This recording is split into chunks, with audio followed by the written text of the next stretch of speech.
So, in part three of our series, The Art of Grooming, as taught to us by police, probation officers, et cetera, we see how the real predator works in the Tim Ballard case. Again, these are people who have set themselves up as paragons of virtue above the rest of us, vigilantes and others too. And what we find out repeatedly is that the people who are pounding their chest and talking about how they are the greatest and they are the best and they are anointed by God or they're approved by the public or they're the good guys and they only have the most honorable blah blah blah. Going forward, we find out that they're actually the worst of the worst. We found this out repeatedly. We've seen it in politicians. We've seen it in televangelists. My God, if I had the number of televangelists who were conversely, so close to God they were of no earthly value, or they were so close to Earth they were of no godly value. I would be a gazillionaire by now if I had a dollar for every time I saw some nonsense from these people. So this is Tim Ballard again, going back to this conversation he has with this woman. And by the way, these are not nearly as explicit as we have found.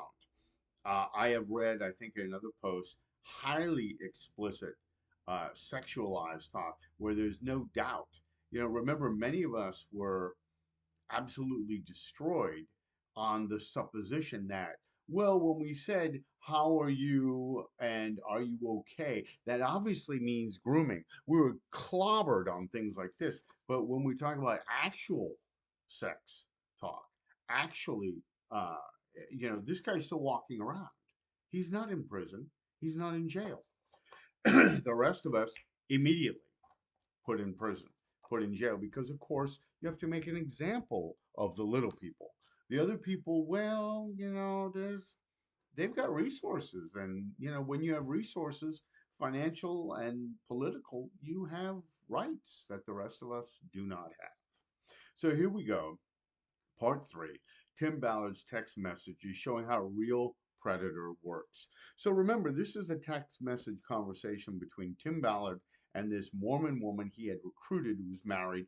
He had recruited her in Utah to travel with him to Colombia to supposedly help him rescue children from sex trafficking rings. He lured her under a false pretense that this was going to be about saving those children. But of course, the idea was he was going to get a little nookie from her along the way. And he used this to sexually exploit both her and these other young people as well in the process. It's really an ingenious ruse. We're going to play a role and we got to make it look good. So you got to play along. And I know it's dirty and terrible, and you know, I wish we wouldn't have to have sex, but remember, we have a very worthy cause that we're working for. So the text message conversation he was having with this woman was turned sexual by Tim Ballard, who was the actual predator. The point of this is to show how real predators work, how they how they really groom, how they have elaborate schemes, as opposed to what happens in the sex stings where we are pulled along by the nose thinking we're doing one thing when in fact we're doing something else. And the people who are pressing the buttons, who have the mens rea, the idea in their head, are not people like us more than not. And again, I can't say 100% because I know that's not true. But I also know it's not true that the police are innocent victims who are just hanging out here. That's the big lie that they would want you to believe. They are the puppet masters. They're the ones pulling the strings. And you don't even know you're being led along. And for those of you who claim that this couldn't possibly happen to you, just think of all the times you had a practical joke played on you. And then you will realize how not clever you are if cleverness is really the issue. So here he's grooming his victim according to the same behavior law enforcement and these vigilantes use to lure and entice and groom men in order to get those men to play along with their narrative, is the point. The narrative that the decoys push on them. And this is how they create these fake child predator cases. So Tim Ballard ordered the woman to buy sexy clothes, including lingerie, for their work trip to Colombia, and he's explained what role they will each play. She will play Lizzie, a woman with her husband Brian Black, aka Tim Ballard. Sounds like a porn name or something, huh? are helping, or a weathercaster, are helping her pedophile father find children for his sexual gratification. That's the role they're playing. Tim makes it clear that Lizzie and Brian have to show sexual behavior with each other, a very, intimate, close relationship, in order to make their roles believable to others. And he claims that this is necessary in order to be able to save those children from dangerous sex traffickers and to be safe from those, from being harmed by, um, well, I guess she repeats herself here. He's also manipulated her spiritually as well, telling her that they've been married in the past life, and therefore any sexual behavior that they have is sanctioned by the Mormon Church and by God and by whatever. And again, I'm not attacking the Mormon Church, folks. I've known some wonderful people who are Mormons, but they similarly are horrified at what they're saying here, where Tim Ballard has exploited their religion as well for a terrible gain here. Therefore, it's okay again for them to be sexualized with one another, reading from a script again, even though they're both married to other people. So Tim explains the roles that they're going to play in greater detail. The woman interrupts him and says, "Okay, I have only one request." "Okay." "We all get chocolate shakes at the airport when it's all over." Smiley emoji. Ha ha ha. "Okay, done." The woman says, "I thought you were going to say something. You thought I was going to say something else, didn't you?" "Yes," Tim says, "I thought you were going to forbid the touching of some body part." Because, of course, touching a body part is exactly what the groomer wants. Um, the woman says, "No, it's not my body, remember?" And now you have to remember, Tim has brainwashed her to believe that her body is to be used in whatever way God needs her to use it. And since he is a prophet of some sort from God, a messenger, he is going to direct what that will be. It is spiritual abuse in effect. Tim, in that case, you should request I do stuff you like to do. You need me to tell you, I'm sorry, you need to tell me what that is. So, of course, the same thing police try to do. They try to get the person that they have manipulated to express an interest. What the cops did with me is they tried to get me over and over again to go to this young person's house. I said, "I'm not going to your house. I've told you repeatedly, I am not interested in having sex with you. I am interested in you, though, in that you're safe and that you're okay, and that this weird situation where somebody is apparently coming over, the boyfriend of your aunt, is coming over in the middle of the night." To spend time with you while the aunt is working. The aunt was supposedly a nurse. That does worry me. And of course, none of that entered into the record because it was exculpatory. And the last thing they want to do is make you look good. Well, this is not what happens in real grooming cases. He's trying to get her, like the police, the real groomers tried to do with me and with others, to try to say, "What do you want to do here?" when it wasn't your idea to begin with. Okay. And then Tim reacts to a prior message a woman had sent him. The woman says, "So you have free reign," meaning he had free reign of her body because this was supposedly what God wanted her to use her body for. So at this time, Tim goes back and reinforces the statement with her. And the woman says, "Well, not here, maybe on the plane if no one else can hear." On the plane?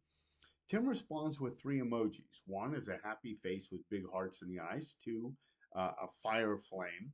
And three water drops, typically used as a symbol of when a man climaxes in sex.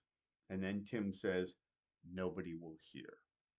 The woman changes the subject. On another note, I want to hear the Eliza story one day too, taking it back to the proper work stuff that they had been speaking of earlier. Tim says he will tell her about it. And then Tim informs her that these texts can be found with a forensic exam on her laptop for many years later. And he says, "Just an FYI." The woman responds, "I'll just trust God on that one." Tim then says he is not worried about it and that he is just letting her know the score. And then he says, "These texts are getting hot." And then he adds, "which I'm glad." So he is clearly taking the conversation back to sex, redirecting it after the woman changes the subject, talks about her concern, and he says it's just part of the tactic that they will be used in order to justify this discussion. We see the same pattern in the online sting operations. The decoys are constantly trying to take the conversation back to sex. to keep that going. And if you pull away, by the way, they will come after you. Detective Bauer reported that he had tried to get away from me many, many times. Well, what was never brought up is that I tried, pulled away when I got no response some 28 times, and he claims something, I think I counted 18 to 20 times. But yet, of course, I was labeled as the groomer, and he was labeled as the innocent one. Remarkable how they twist things around. The woman then talks about wishing she could tell another woman named Nikki about some of this stuff and share it. She says, but honestly, sometimes I want to tell Nikki some of it, like that one, and then I remember I can't ever, ever, ever tell her anything. Tim has clearly made it plain to her that she can absolutely not talk about what's going on with anyone else because, of course, it will ruin the ruse. Of course, a real groomer will tell a victim this because, of course, it will ruin his fun, and he or she will often tell the child that this could result in the child being hurt or somebody they love and care about will be hurt. Tim does not even respond to that really. He simply says, glad we will see each other Wednesday. It will be helpful. And then they make arrangements to meet. On a separate day, Tim reaches out to her of his own accord. He informs her he is struggling to keep his thoughts under control. Gotta control my thoughts. Have you played out sex scenarios in your mind?